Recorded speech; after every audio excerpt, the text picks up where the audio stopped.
how can you really actively live and be part of people's lives if you're just going to completely deny that there's ever any finality to people's lives? Yeah. And then with kids, like, I don't know, I don't have children yet, but I know my mum had a completely different attitude to death as soon as she had children. Did you find that?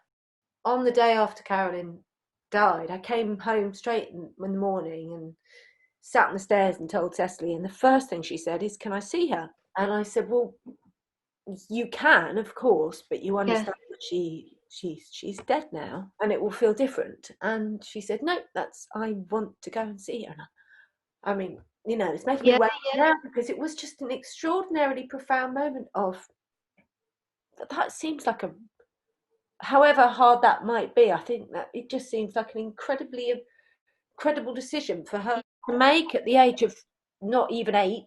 And that's a really strong thing, because I think so much about death is people disappearing. It's out of control, isn't it? You just never see them again.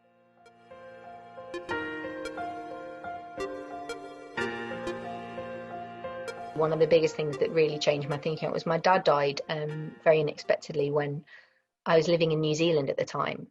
And when I went away, he wasn't ill or anything, but it felt like kind of my worst nightmare of just not being there. And, it was just so utterly surreal, but completely the most real thing that had happened at that time. I mean, I'd lost people before, but again, I don't know about you, because it depends how your family deals with death and stuff, but all of my family have not been good at all at dealing with it. And even when we were doing all these death cafes and stuff, Mum's like, I don't want to go, I don't want to talk about death, I'm not interested. She's got a very different view of things. And which I understand as well, but for me it was like I had to change my thinking on it, because it was terrifying, because you were just in this reality where it was like, well, if anything can happen at any time, you're either trapped in a kind of eternal moment of at any moment people can just disappear, and it's just horrendous. You go, there's no rules about who's safe or not.